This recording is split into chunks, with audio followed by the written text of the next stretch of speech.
the morning show, News Radio 540 WDAK 826. It's Thursday, January the 6th. Wes Carroll, Scott Miller here with you. There's a buzz in the air. There is a buzz in the air, Wait a minute. absolutely.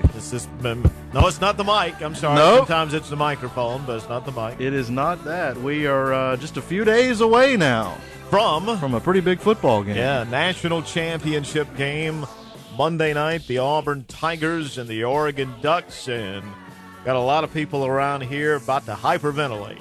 Absolutely, and last night, some just hard-hitting news coverage. Unbelievable. From our good friend Andrew Wittenberg at Fox 54. Lead story. I get home from the CSU basketball game last night, broadcasting that, so you know, it takes a while for me to wind down. Normally, I wouldn't be up to watch the 10 o'clock news, but I'm watching, and my wife Peggy and I are watching it, and they go live to Andrew out in Arizona. And as we've mentioned before, we like Andrew a lot, personally and professionally. Good guy, absolutely. Good guy. He does a great job, was a sports guy, now doing news and just about anything else. Really does a nice job with it. Well, Andrew's task was to have a story about what the Tigers and the Ducks had for dinner yesterday. Lead story. Right out of the box. Right out of the chute at the 10 o'clock newscast.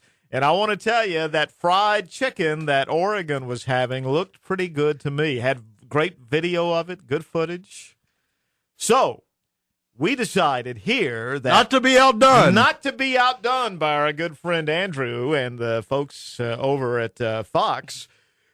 Why wait? I'm sure later today and tonight, Andrew will have another report on what they had for dinner, what they had for lunch. But no, radio is instant. We're here right now. We can give you the scoop on what they're having for breakfast. And we have a man on the scene in Arizona. That we do. It is breaking news. This is a breakfast breaking news alert. That's right. Our man Bruce is on the scene. He is in Arizona. Bruce.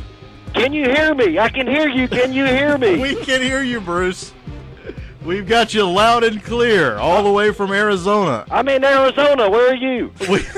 Wait a minute. Didn't you just call us? Oh, that's right. I did call you. Yes, I'm in Arizona now.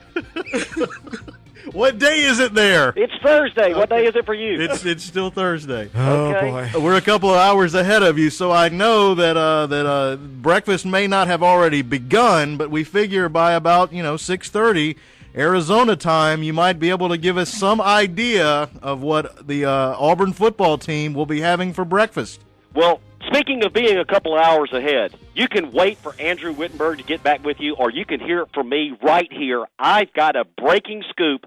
Now, I actually haven't seen any Auburn players eating breakfast at this point. Right. But I have made my way down the interstate. I'm now in El Mirage, Arizona. Not quite in Glendale yet, but I've stopped at a great-looking mall here, and I just saw them raise the cage. I'm in the food court. They just raised the cage on the subway, and I'm going to grab a Subway breakfast melt to get me the rest of the way down to Glendale. Where the heck is El Mirage, Arizona? Well, it's down the interstate from Surprise, Arizona. Which is where you're staying, right? I'm staying in at the Sleep Inn in Surprise, Arizona, and I'm moving down the interstate. I'm going to make it to Glendale, but I had to stop. Everybody's been thinking about breakfast. It's been a big topic of discussion out here at the BCS championship game, and I had to grab some for myself. Well, Wes, that now explains why we've been running commercials for the Sleep Inn in Surprise, Arizona. Yes, with our extensive sports department budget, I found a good room, and I'm not too far from Glendale. I hope to be there by later in the afternoon. Now, have you been able? I know that you're texting and you're tweeting with the athletic department there. That they're actually in Glendale. Have they given you any indication yet what the Auburn players might be having for breakfast? We have the scoop of what you're going to have. Oh yes. Well, apparently they're going to have all of the players will be having breakfast items for breakfast this morning. Well, can we be any more specific than that? Once again, though, you cannot get that sort of any information from anywhere else other than this program right here. Well, I can tell you this.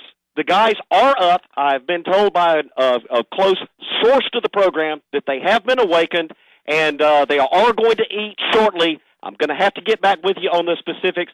There most likely will be eggs. You know, eggs are a great source of protein to get your day started. I think eggs will be in the picture, and possibly coffee and milk as well, but I'm going to have to get back with you on that. We could have had Mr. Food do this segment. We got to step it up here. How far are you from actually arriving in the vicinity of an Auburn football player? Well, actually, I'm walking back to the bus stop. I hope to grab the next one. Apparently, they run about every 17 minutes. And as soon as I can grab the bus, I'm heading down to Glendale, and I'm going to be talking to some of the Auburn players, hopefully either prior to or just after them consuming breakfast. Well, if we don't get a definite confirmation on breakfast by 9 o'clock, we hope that maybe tomorrow morning you can give us an update on what they had for breakfast today. I'll gladly do that, but look, I seriously want to give a shout-out to the nice folks over at the Sleep Inn. They woke me up this morning. My wake-up call was right on time. Have you ever been to a hotel when they didn't call you when they said they would? My wake-up call was right on time, and, of course, that continental breakfast that I started my day with was excellent. Hey, nothing says on the money in first class like the Sleep In Surprise, Arizona, buddy. Let me tell you. That's right, and it's breaking news. And it'll be a surprise if we have any, let me tell you that. You're not going to get this coverage anywhere else. Thanks a lot, Bruce. Safe travels on the bus. I'll call you back next time I get to a payphone. I hope you have the tokens. Sounds good. Thanks, Bruce. This has been a Breakfast Breaking News Alert.